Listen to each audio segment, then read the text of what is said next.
Hello guys, welcome to my channel অতে অঙ্ক।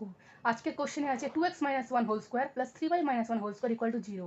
তাহলে ফাইন্ড করতে হবে 1/x square plus 1/y square.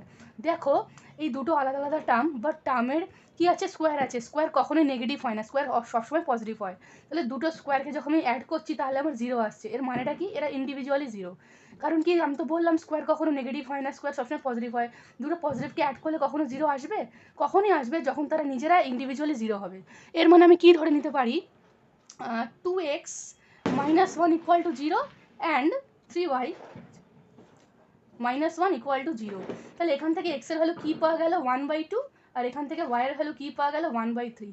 I hope এতটুকু তোমরা সবাই বুঝতে পেরেছো।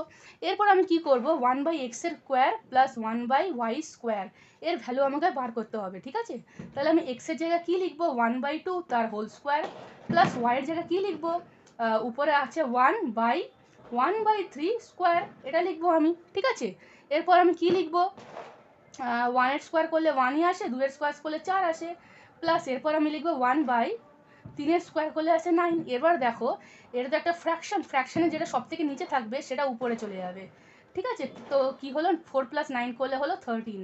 তো 1/x স্কোয়ার প্লাস 1/y স্কোয়ারের ভ্যালু এলো 13। এটাই হচ্ছে আমাদের উত্তর। ধন্যবাদ এই ভিডিওটা দেখার জন্য।